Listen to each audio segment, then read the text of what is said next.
بسم اللہ الرحمن الرحیم رب اشرح لی صدری ویسر لی امری واحلل عقدۃ من لسانی یفقہوا قولی رب زدنی علما۔ پارہ 16 آیت نمبر 75 سے 82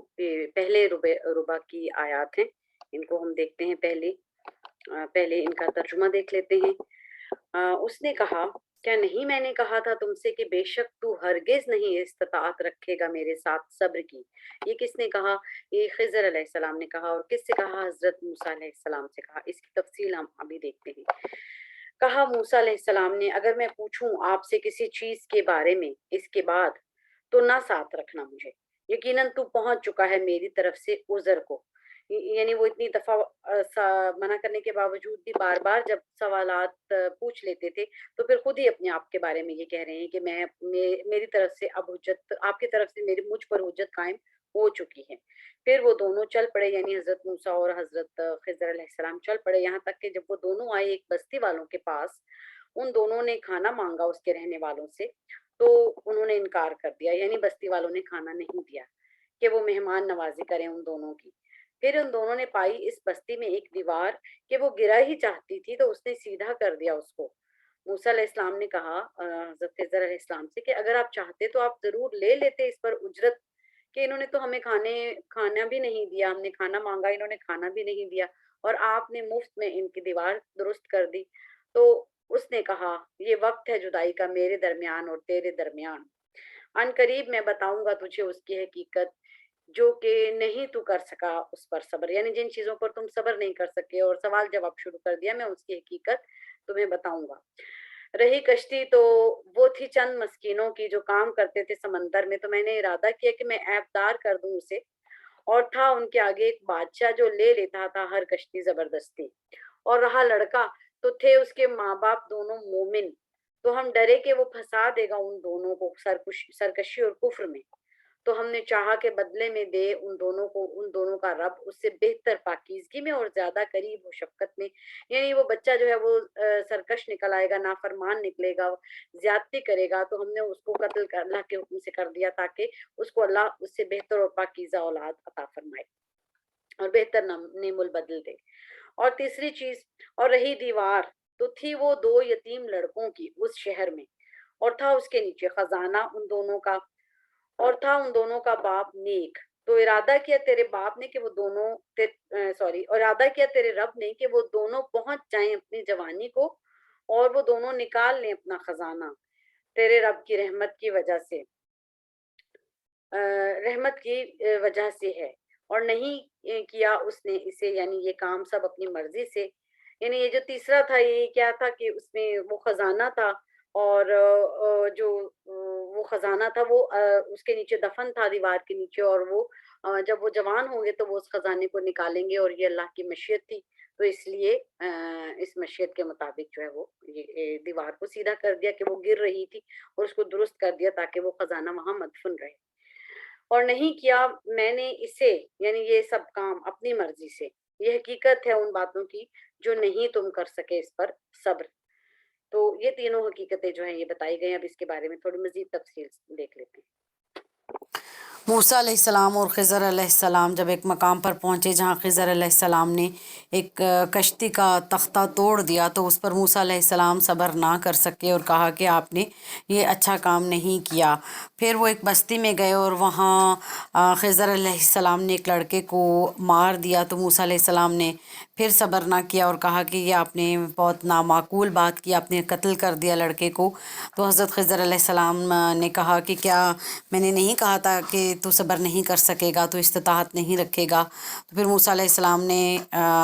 کہا کہ اب اگر میں آپ سے کوئی سوال پوچھوں، کسی چیز کے بارے میں پوچھوں، تو پھر بے شک آپ مجھے اپنے ساتھ مت رکھیں، بس مجھے آخری موقع دے دیں۔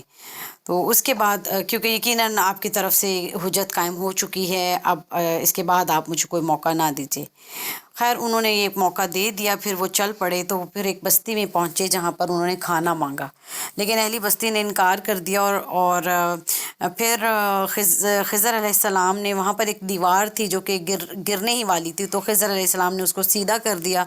تعمیر کر دیا۔ تو موسیٰ علیہ السلام نے کہا کہ اگر آپ چاہتے تو آپ ان سے اس کام کے بدلے اجرت طلب کر لیتے۔ تو اب خضر علیہ السلام نے کہا کہ اب یہ جدائی کا وقت ہے میرے اور تمہارے درمیان، اب میں عنقریب تمہیں بتاؤں گا وہ تمام باتیں جن پر تم صبر نہیں کر سکے۔ تو سب سے پہلے انہوں نے کشتی کے بارے میں بتایا کہ وہ جو کشتی تھی جو کہ چند مسکینوں کی تھی اور وہ سمندر میں کام کرتے تھے، اور میں نے اس کو کشتی کو عیب دار کر دیا کیونکہ وہاں پر جس مقام پہ وہ جانے والے تھے وہاں ایک بادشاہ تھا جو کہ اچھی کشتی کو غصب کر لیتا تھا، تو میں نے اس کشتی کو عیب دار کر دیا۔ تو بظاہر یہاں پر یہ دیکھا جائے کہ بظاہر ایک ایسا عمل تھا جس سے ان کو نقصان پہنچ رہا تھا، لیکن حقیقت میں ان کی بھلائی چھپی ہوئی تھی اس میں۔ پھر دوسری بات کے بارے میں انہوں نے کہا کہ اب دوسری بات کا یہ دیکھو کہ یہ دونوں بچے جو تھے، یہ دونوں ماں باپ جو تھے، جس بچے کو انہوں نے مارا تھا، یہ دونوں ماں باپ نیک تھے، لیکن یہ بچے جو تھے یہ سرکشی اور کفر میں تھے، اور یہ ناشکری اور سرکشی سے ان پر انہوں نے اس بچے نے زیادتی کرنی تھی۔ تو میں نے ارادہ کیا کہ اللہ کا یہ حکم تھا، تو اس لیے اس کو قتل کر دیا گیا، اور اس کے تاکہ اس کے بدلے میں اس کا رب جو ہے وہ ایک پاکیزہ اور بہتر نعم البدل عطا کرے، اور ان پر رحمت اور شفقت ہو۔ تو یہ سب اللہ ہی کے حکم سے اللہ نے خضر علیہ السلام کو اس کام پر مقرر کیا تھا، تو ان کا مارنا جو تھا وہ اللہ کی طرف سے حکم تھا، اس لیے اس کو قتل کیا، میں نے اس کو قتل کیا۔ تو اس میں بھی ایک خیر چھپی تھی۔ تو تیسری بات جو وہ دیوار جو تھی وہ یتیم لڑکوں کی تھی، اور ان کے والدین نیک تھے، اور اس دیوار کے نیچے خزانہ تھا ان دونوں کا، اور ان دونوں کا باپ نیک تھا، تو تیرے رب نے چاہا کہ وہ دونوں اپنی جوانی کو پہنچیں اور پھر اس خزانے کو وہاں سے نکال لیں، تو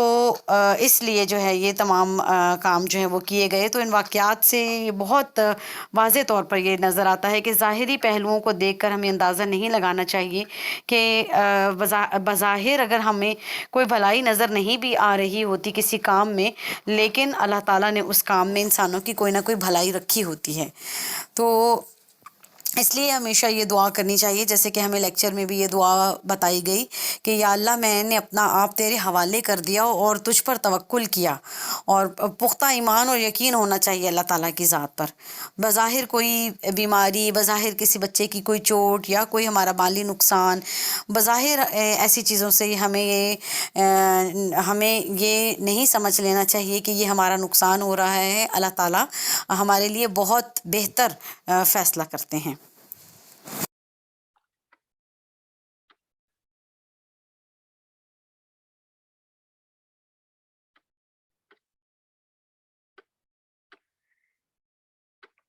اب اس کے بعد کی آیات دیکھتے ہیں۔ آیات ہیں 83 سے 97 تک۔ بسم اللہ الرحمن الرحیم۔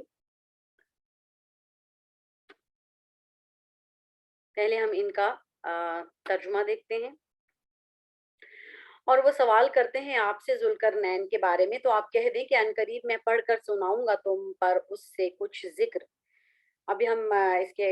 ترجمے کے آخر میں ان کی تفاصیل دیکھیں گے۔ بے شک ہم نے اقتدار دیا اس کو زمین میں، اور ہم نے دیا اسے ہر قسم کی چیز سے کچھ ساز و سامان، یعنی اس ذوالقرنین کو ہر مادی وسائل جو تھے وہ دستیاب تھے۔ پھر وہ چلا ایک راہ پر،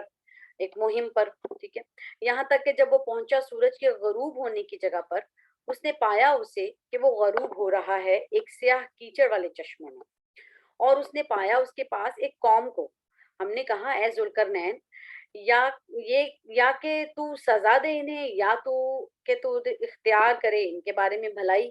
یعنی تیری مرضی ہے، تو جو بھی راستہ اختیار کرے، ان کو سزا دو یا ان کے ساتھ بھلائی کرو۔ کہا ذوالقرنین نے کہ رہا وہ جس نے ظلم کیا تو ان قریب ہم سزا دیں گے اسے، پھر وہ لوٹایا جائے گا اپنے رب کی طرف، تو وہ عذاب دے گا اسے بہت برا عذاب۔ اور رہا وہ جو ایمان لایا اور اس نے نیک عمل کیا تو اس کے لیے اچھا بدلہ ہے۔ یعنی ذوالقرنین نے کہا کہ جو تو اچھا کام کرے گا ہم بھی اس کے لیے اچھے ہیں، اور جو برا کام کرے گا ہم بھی اس کے لیے برے ہیں، اور وہ اپنے رب کی طرف بھی عذاب کی طرف لوٹایا جائے گا۔ اور ان قریب ہم کہیں گے، حکم دیں گے اس کو اپنے کام میں آسانی کا۔ پھر چلا وہ ایک اور راہ پر، یعنی ایک اور مہم پر چلا، یہاں تک کہ جب وہ پہنچا سورج نکلنے کے مقام پر، اس نے پایا اسے کہ وہ طلوع ہو رہا ہے ایک ایسی قوم پر کہ نہیں بنایا ہم نے ان کے لیے اس کے آگے کوئی پردہ. اسی طرح تھا اور یقیناً ہم نے احاطہ کر رکھا تھا اس کا جو اس کے پاس تھا علم کے اعتبار سے. پھر وہ چلا ایک اور راہ پر. اب یہ جو پچھلا ذکر گزرا کہ جس کو بستی تک یہ پہنچا تھا تو وہاں پر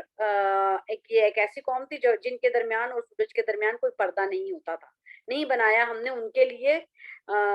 اس کے آگے کوئی پردہ سے مراد ہے کہ سورج کی براہ راست شعاعیں پڑتی تھی. پھر وہ چلا ایک اور راہ پر یہاں تک کہ جب وہ پہنچا دو دیواروں کے درمیان تو اس نے پایا ان دونوں کے اس طرف ایک قوم کو نہیں قریب تھے کہ وہ سمجھ سکتے کوئی بات. اب یہ کون سی قوم تھی؟ یاجوج ماجوج کا ذکر ہے. انہوں نے کہا اے ذوالقرنین، بے شک اب ان قبیلے والوں نے کہا بے شک اے ذوالقرنین، یاجوج اور ماجوج فساد کرنے والے ہیں زمین میں، تو کیا ہم کر دیں تیرے لیے کچھ مال اس شرط پر کہ تو بنا دے ہمارے درمیان اور ان کے درمیان ایک دیوار. تو اس قوم نے جو کہ غیر متمدن تھی اور زبان نہیں سمجھتی تھی ذوالقرنین کی، تو اس نے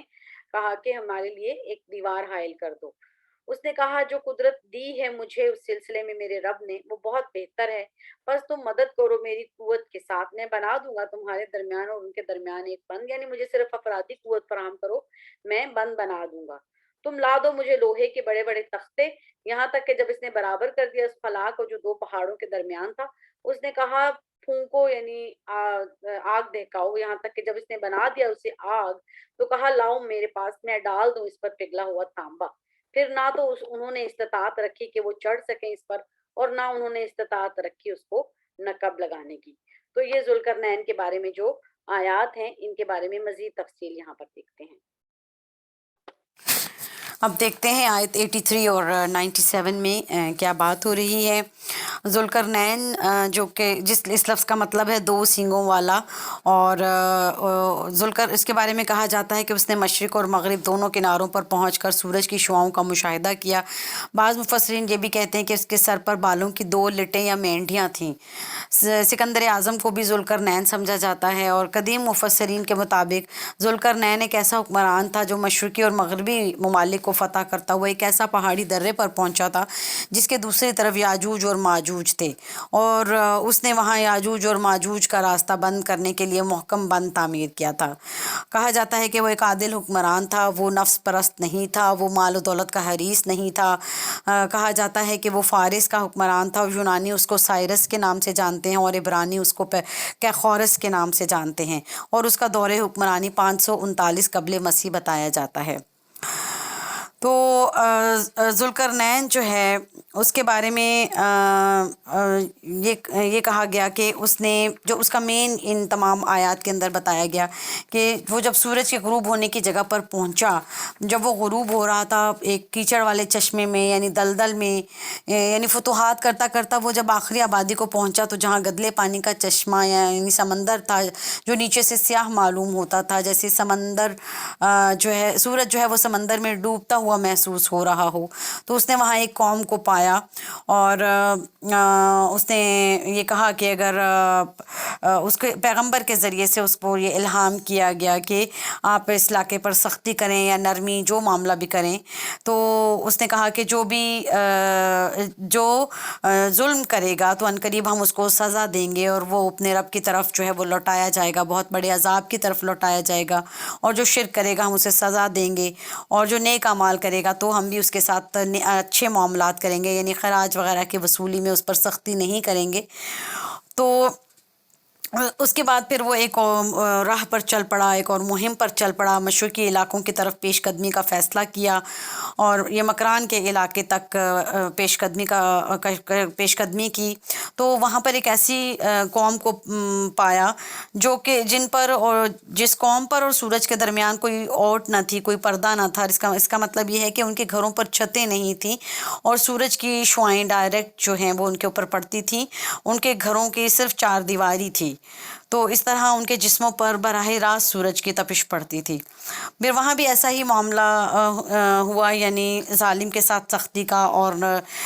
نیکوں کے ساتھ نرمی کا معاملہ. پھر اس کے بعد ایک اور مہم کا ارادہ ذوالقرنین نے کیا، اور جہاں تک کہ وہ پہنچا ایک ایسی جگہ پر جہاں دو دیواروں کے درمیان وہ اس نے خود کو جب پایا تو ان دونوں دیواروں کے اس طرف ایک ایسی قوم کو پایا جو کہ غیر متمدن قوم تھی، جو کہ اس کی زبان نہیں سمجھتی تھی۔ پھر بھی اس قوم نے ذوالقرنین کو یہ بتایا اپنا مقصد کہ اے ذوالقرنین، یاجوج اور ماجوج فساد کرنے والے ہیں، اور تو ہم کچھ خراج تمہیں دیتے ہیں اس شرط پر کہ تم ہمارے لیے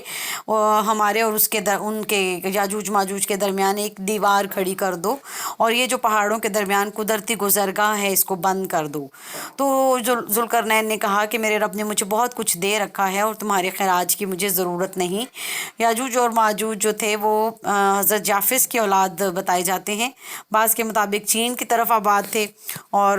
کہا جاتا ہے کہ قیامت سے قبل ایک بہت بڑی جنگ ہوگی، اور ایک طرف عیسائی اور تمام یورپی اقوام ہوں گی اور دوسری طرف مسلمان،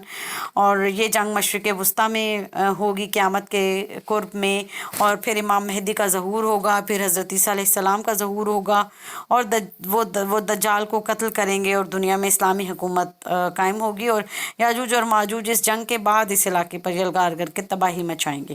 تو ذوالقرنین نے کہا کہ تم میری مدد کرو، یعنی افرادی قوت دو مجھے، تو میں تمہارے لیے ایک مضبوط دیوار قائم کروں گا۔ پھر اس نے دو پہاڑوں کے درمیان لوہے کے بڑے بڑے جو ہیں وہ تختے وہ لگائے، اور ان کو جوڑ کر دروں پر دیوار کھڑی کر دی، اور پھر اس نے کہا کہ اب آگ دے کے آؤ، اور ان تختوں کو گرم کرنے کا انتظام کیا گیا۔ پھر اس جگہ پر آگ جلائی گئی، اور کہا گیا کہ اس پر پگھلا ہوا تانبا جو ہے وہ انڈیلا گیا۔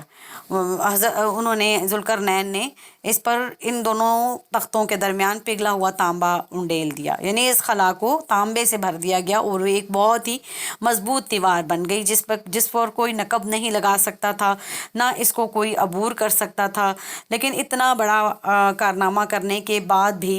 ذوالقرنین نے کہا کہ اس میں میرا کوئی کمال نہیں، یہ میرے رب کی مہربانی ہے۔ اس کے بعد ہم آیت نمبر 98 سے 110 جو کہ اس سورت کا آخری حصہ ہے وہاں سے دیکھتے ہیں۔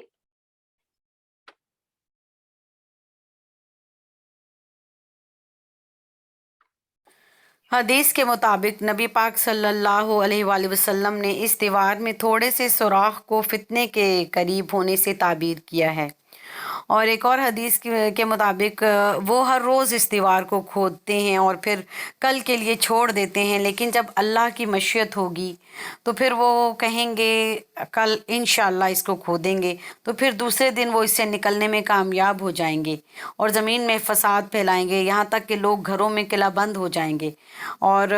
آسمانوں میں تیر پھینکیں گے اور یہ خون آلود لوٹیں گے۔ اللہ تعالیٰ ان کی گدیوں پر ایسا کیڑا پیدا فرمائیں گے جس سے ان کی ہلاکت ہوگی۔ صحیح مسلم کی حدیث کے مطابق یاجوج ماجوج کا ظہور حضرت عیسیٰ علیہ السلام کے ظہور کے بعد ان کی موجودگی میں ہوگا۔ تو یہ کچھ احادیث ہیں جو اس کے بارے میں ہمیں لیکچر میں بتائی گئیں۔ اب ان کا ترجمہ دیکھ لیتے ہیں اور مزید کچھ تفصیل دیکھ لیتے ہیں۔ اس نے کہا یہ رحمت ہے میرے رب کی، پھر جب آ گیا میرے رب کا وعدہ تو وہ کر دے گا اسے گرا کر ہموار۔ یعنی یہ جو دیوار بھری گئی ہے، یہ جو تانبا اس میں ڈالا گیا ہے، یہ ابھی تو یہ مضبوط ہے، وہ نہیں اس میں سے نکل سکتے، لیکن جب میرے رب کی رحمت جب میرے رب کا وعدہ آ جائے گا، حکم آ جائے گا تو وہ اسے گرا دے گا، اور یہ ہے میرے رب کا وعدہ سچا۔ اور جب ہم نے چھوڑا ان کے بعض کو اس دن وہ گھس جائیں گے بعض میں، یعنی ایک دوسرے میں، اور پھونکا جائے گا سور میں، پھر ہم جمع کریں گے ان سب کو جمع کرنا، اور ہم سامنے لے آئیں گے جہنم کو اس دن کافروں کے روبرو۔ وہ لوگ کہ تھیں ان کی آنکھیں پردے میں میری یاد سے، اور وہ استطاعت نہ رکھتے تھے سننے کی۔ تو کیا گمان کر لیا ہو ان لوگوں نے جنہوں نے کفر کیا کہ وہ ٹھہرائیں میرے بندوں کو میرے سوا اپنا کارساز؟ بے شک ہم نے تیار کر رکھا ہے جہنم کو کافروں کے لیے بطور مہمانی۔ تو تیار ہو جائیں وہ لوگ جو کہ گنہگار ہیں، جو کفر پر اڑے ہوئے ہیں، ان کے لیے جہنم جو ہے وہ بطور مہمانی کے تیار کر دی گئی ہے۔ کہہ دیجئے کیا خبر دیں تمہیں زیادہ خسارہ پانے والوں کی اعمال کے اعتبار سے وہ لوگ جو کہ ضائع ہو گئی ان کی کوشش دنیاوی زندگی میں، حالانکہ وہ گمان کرتے ہیں دنیاوی زندگی میں حالانکہ وہ گمان کرتے ہیں کہ بے شک وہ اچھے کام کر رہے ہیں، انہیں یعنی وہ دنیا ہی کی زندگی کو اچھے کاموں میں گردانتے ہیں، تو ان کے تو اعمال کیا بتا دیا گیا کہ وہ ضائع ہو چکے ہیں۔ یہی وہ لوگ ہیں جنہوں نے انکار کیا اپنے رب کی آیات اور اس کی ملاقات کا، تو ضائع ہو گئے ان کے اعمال، سو نہیں ہم قائم کریں گے ان کے لیے قیامت کے دن کوئی وزن، یعنی وہ خود تو یہ سمجھ رہے ہیں کہ ہم نے نیک اعمال کے انبار لگا دیے ہیں اور ہمارے لیے قیامت کے دن ہمارا اعمال نامہ بڑا وزنی ہوگا، لیکن اللہ نے یہاں کلیئر کٹ بتا دیا کہ ان کے تو سب کام دنیا ہی کے لیے تھے۔ یہ ان کی سزا ہے جہنم، اس وجہ سے کہ انہوں نے کفر کیا اور انہوں نے بنایا اڑایا میری آیات اور میرے رسولوں کا مذاق۔ یہ وجوہات بھی بتا دی گئیں کہ آیات کا مذاق عملی طور پر جس طرح سے اڑایا جاتا ہے، آیات کو صرف پڑھ کر یا ان کی تلاوت کرنا مقصد نہیں، ان پر جب تک ہم عمل نہیں کرتے، ان آیات سے ہم یہ نہیں کہہ سکتے کہ ہم ان پر ہم جب تک ہمارے عمل کا حصہ نہیں بن جاتے ہم ان آیات پر عمل پیرا نہیں ہیں۔ بے شک وہ لوگ جو ایمان لائے اور انہوں نے نیک کیے ہوں گے، ان کے لیے فردوس کے باغات بطور مہمانی، اور وہ ہمیشہ رہنے والے ہیں اس میں، نہیں وہ چاہیں گے اس سے جگہ بدلنا۔ تو جب اللہ تعالیٰ کافروں کے لیے جہنم کا ڈراوا دے رہے ہیں، وہیں پر نیک اعمال کرنے والوں کے لیے جنت الفردوس یعنی اعلیٰ مقامات جو ہیں وہ ان کی بھی خوشخبریاں سنا رہے ہیں۔ کہہ دیجئے اگر ہو جائے سمندر کا پانی روشنائی میرے رب کی باتوں کو لکھنے کے لیے۔ اب یہاں پہ ایک تشبیہ دی گئی ہے کہ اللہ کے کلمات جو ہیں وہ ایسے ہیں کہ اگر تمام سمندروں کا پانی بھی روشنائی بن جائے تو یقیناً ختم ہو جائے سمندر اس سے پہلے کہ ختم ہو باتیں میرے رب کی، اور اگرچہ ہم لے آئیں اس کی مثل اور سمندر یا روشنائی اور بھی لے آئیں تو وہ بھی ختم ہو جائیں گے مدد کے طور پر۔ کہہ دیجئے یقیناً صرف میں انسان ہوں، تمہاری ہی طرح وحی کی جاتی ہے میری طرف، بے شک کہ بلا شبہ صرف تمہارا معبود ایک معبود ہے۔ تو یہاں پر اللہ تعالیٰ نے نبی پاک صلی اللہ علیہ وسلم کے انسان ہونے کی، بشر ہونے کی طرف بتا دیا، واضح اور کئی مقامات پر یہ بات بتائی جاتی ہے تاکہ شرک نہ کیا جائے۔ بس جو شخص امید رکھتا ہو اپنے رب سے ملاقات کی تو چاہیے کہ وہ عمل کرے نیک عمل، اور نہ وہ شریک بنائے اپنے رب کی عبادت میں کسی ایک کو۔ تو بار بار جو ہے وہ اللہ تعالیٰ اس طرف توجہ ہماری مبذول کراتے ہیں کہ عبادت کے لائق صرف ایک ہی ہستی ہے، صرف اللہ ہی لائق عبادت ہے، اور جو بھی انبیاء یا پیغمبر آتے ہیں وہ اللہ کے بندے بن کر آتے ہیں، بشر کے طور پر آتے ہیں، اللہ کا پیغام لے کر آتے ہیں، شرک سے ممانعت کا ہی پیغام دیتے ہیں، اور وحدانیت، اللہ کی وحدانیت پر زور دیتے ہیں۔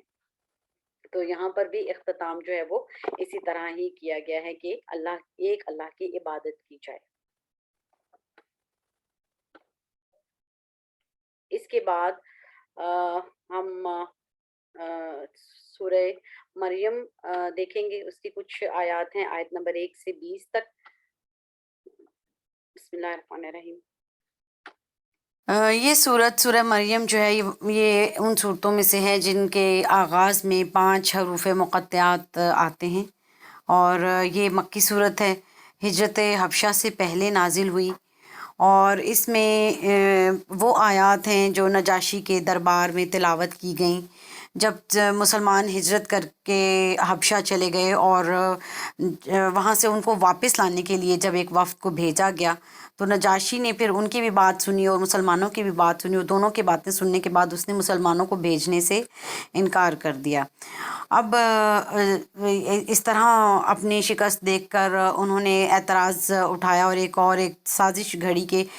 نجاشی کے کان بھرے جائیں کسی طرح سے، تو انہوں نے نجاشی سے کہا کہ آپ ذرا ان سے حضرت عیسیٰ کے بارے میں سوال کریں، یہ تو حضرت عیسیٰ کو ایک عام سا انسان سمجھتے ہیں۔ تو نجاشی نے ان کو طلب کیا، اور پھر جب مسلمانوں کو اور پھر وہاں پہ حضرت جعفر طیار جو حضرت علی کے بھائی ہیں، انہوں نے یہ کلام پڑھا جو کہ ان آیات میں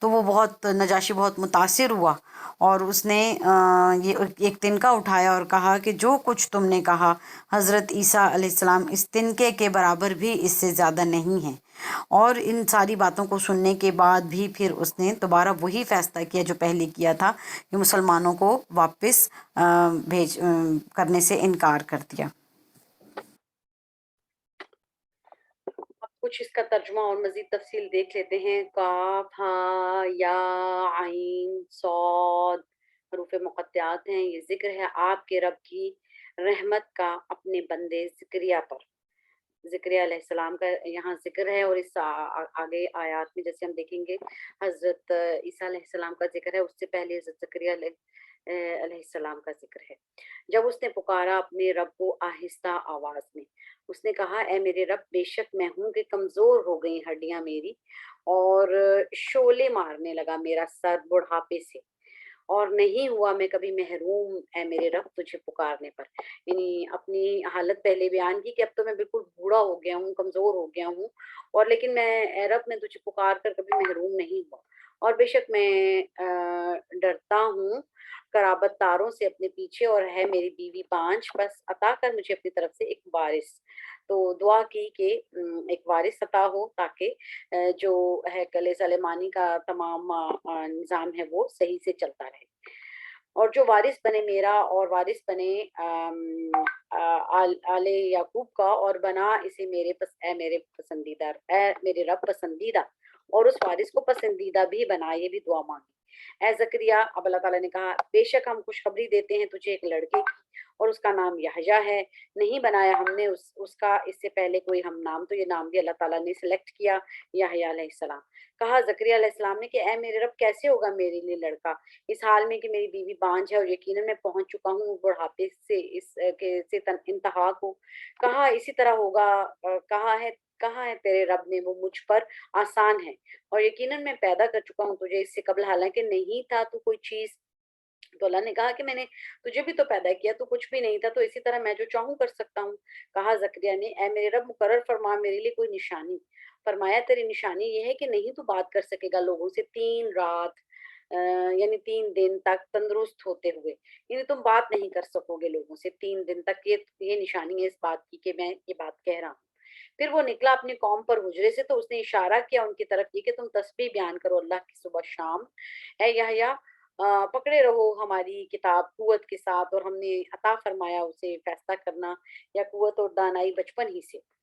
تو اب یہاں پہ ذکر ہے کہ اللہ تعالیٰ مخاطب ہے ہم سے یحییٰ علیہ السلام سے, اپنے ہماری کتاب کو قوت اور مضبوطی سے پکڑ رکھو, اور ان کو بھی دانائی اور حکمت جو ہے وہ بچپن ہی سے عطا کر دی گئی. اور ہم نے دی شفقت اپنی طرف سے اور پاکیزگی, اور تھا وہ نہایت پرہیزگار اور نیک سلوک کرنے والا تھا اپنے والدین کے ساتھ, اور نہ تھا وہ سرکش اور نافرمان. اور سلام ہے اس پر جس دن وہ پیدا ہوا اور جس دن وہ فوت ہوگا اور جس دن وہ اٹھایا جائے گا زندہ کر کے. اور ذکر کیجئے کتاب میں مریم کا, جب وہ الگ ہوئی اپنے گھر والوں سے ایک جگہ میں مشرق کی جانب, تو ہیکل سلیمانی میں انہوں نے ایک مخصوص حصہ جو ہے وہ اپنے لیے عبادت کے لیے مخصوص کر لیا تھا مشرق کا, اور پھر اس نے بنا لیا ان کی طرف سے ایک پردہ. پھر ہم نے بھیجا اس کی طرف اپنی روح فرشتے کو,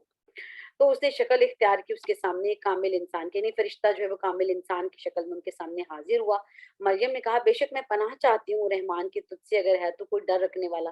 تو کیونکہ وہ فرشتہ تھا اور ایک کامل انسان کی شکل میں ظاہر ہوا تھا, تو مریم علیہ السلام نے صرف اتنے سے الفاظ کہے کہ میں پناہ چاہتی ہوں رحمان کی, یعنی اگر تو کوئی مجھے نقصان پہنچانا چاہتا ہے تو میں تو پناہ چاہتی ہوں اپنے رب کی.